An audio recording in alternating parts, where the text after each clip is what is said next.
Joining us live now to discuss, Congresswoman Alexandria Ocasio-Cortez of New York, who was at the rally last night. Good to see you in person. Of course. So you've been warning that this eviction deadline was coming for weeks. Democrats control the House. You guys control the Senate. You guys control the White House. Nothing aggressive was done by leadership until just a couple days ago. Who's to blame here? Well, you know, I think there's a couple of issues here. First of all, you are absolutely correct in that the House and House leadership had the opportunity to vote to extend the moratorium.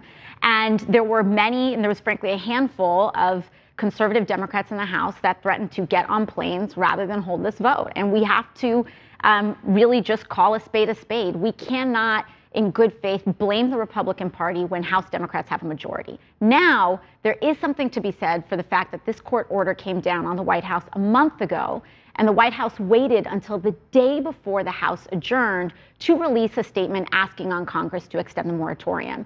This came after weeks. I sit on the Financial Services Committee, which has jurisdiction over housing. We had, you know, the housing secretary there asking about the administration's stance.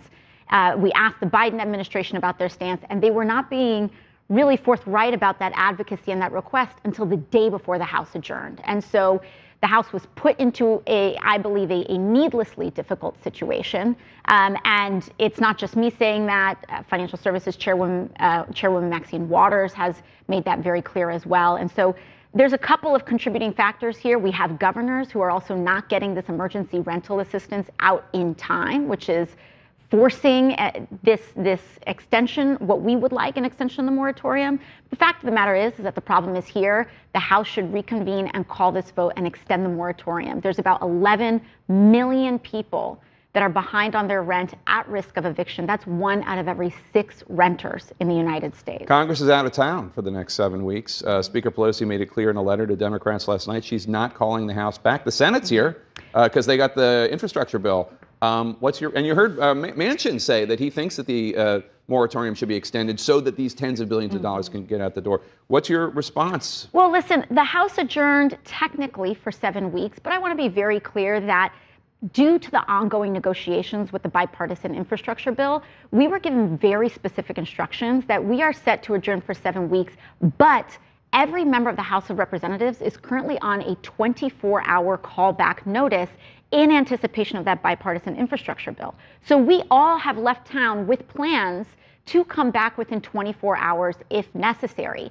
And I believe that the expiration of the eviction moratorium and having 11 million Americans, 1 out of every 6 renters at risk of being kicked out of their homes, is worth coming back and triggering that 24-hour notice. We cannot leave town without doing our job. Can you explain to the American people why it is that these tens of billions of dollars that Congress has already passed to help renters, and also, you know, we shouldn't depict, and you're not, but landlords, some of them are small business people. They need the money too, so they can survive. These are not all just Jared Kushner slumlord types, right? And so this money's there. What's the holdup? Why can't it get out the door? Well, you know, this money was handed over by Congress and the federal government to states and local municipalities to dole out.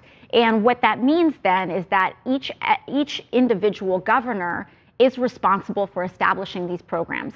I think that in some states, governors and state administrations might be slow walking this process to get it out. In other states, the administrative burden of setting it up. But there are states and municipalities that have been getting it right. And we're at a point where, frankly, those state governments need to get it together. But we cannot kick people out of their homes when our end of the bargain has not been fulfilled. Out of the $46 billion that has been allocated, only $3 billion has gone out to help renters and small mom and pop landlords. No, it's crazy.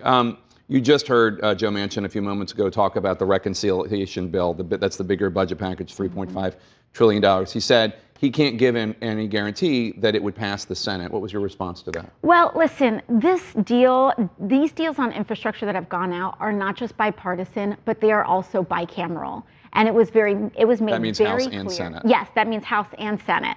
And so it was made very clear at the beginning of this process that this bipartisan deal, if it even survives the Senate, the only chance that it has at passing the House is if the House passes the Senate bill and if the Senate passes the House bill, which is largely in reconciliation. And so we can't just have one body driving the entire legislative agenda for the country.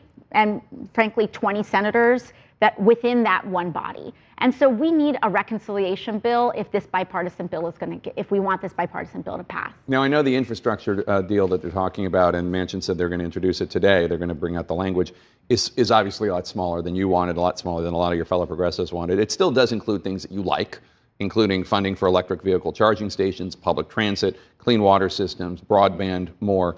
When it comes before the House, as it looks like will happen, will you vote for it? We have to hold on to that. We have to hold on to that bargain. If there is not a reconciliation bill in the House, and if the Senate does not pass the reconciliation bill, we will uphold our end of the bargain and not pass the bipartisan bill until we get all of these investments in. And I want to be clear that the investments in the bipartisan bill are not all, candy land. There are some of these quote unquote pay-fors that are very alarming that we need to see the language on. For example, some of the language around privatizing public infrastructure, putting toll roads, leasing public infrastructure to private entities are very concerning and should be concerning to every American. So we really need to see that language and see what's put in there until it reaches, when it reaches the House. Bipartisan doesn't always mean that it's in the interest of the public good, frankly. Sometimes there's a lot of corporate lobbyist giveaways in some of these bills. Okay, so when it comes to the infrastructure package, you disagree with your fellow Democrat, Congresswoman Elissa Slotkin of Michigan, who told Politico, quote, "Strike while the iron's hot. If you get a deal and if it's significant money, don't let it sit. It does not age well." You disagree? Well, we have a deal, and the deal is reconciliation for the bipartisan infrastructure bill. Okay, yeah, you've made your point. You have called out Arizona Senator Kyrsten Sinema for saying she does not support the budget reconciliation package, $3.5 trillion for all sorts of priorities. You wrote, quote, "Good luck tanking your own party's investment on child care, climate action, and infrastructure while presuming you'll survive a 3-vote House margin." Yeah, I mean, that's the thing. This is the deal. And we have a tight margin in the Senate. I respect that we have to get Senator, Sinema and Manchin's vote on reconciliation. They should also respect that there's a very tight House margin and that we have to be able to uphold our end of the bargain as well. And House progressives are also part of that majority. And how many House progressives do you think are with you on this? I believe a very large amount of the Progressive Caucus. The total amount is about 90. I am not the whip of the Progressive Caucus, but what I can tell you is that it's certainly more than 3, and it is in the double digits, absolutely. Enough to prevent it from passing? More than enough. President Biden and other administration officials have signaled that they believe the Democrats can out-organize Republicans, even though Republicans are passing all these measures that, generally speaking, make it more difficult to vote. And generally speaking, a lot of the impetus for this is the big lie that the election was stolen. You're an organizer, former organizer. Is that a realistic strategy, what President Biden is saying, that Democrats can out-organize Republicans on this? No. I appreciate the White House's optimism, but I believe that it verges on naivete, because what we have here, first of all, is it already took unprecedented historic organizing to overcome the voter suppression efforts in 2020, and we barely squeaked through on the majorities and the White House election that we have. But beyond that, even if we are successful in quote unquote out-organizing voter suppression, which is a ridiculous premise on its face, Republicans are already laying the groundwork in installing state-level attorney generals and beyond to overturn the results of any state election that they frankly do not like in states where they have taken power. And so even if you are successful in out-organizing, they're laying the groundwork to not even certify the results of the election. They're holding essentially dress rehearsals in states like Arizona in order to do that. And I think we should be extremely alarmed, and we are setting it up to happen unless we pass very strong voter provisions against gerrymandering, voter protection rights, not just in H.R. 4, but we need the retroactive provisions in H.R. 1.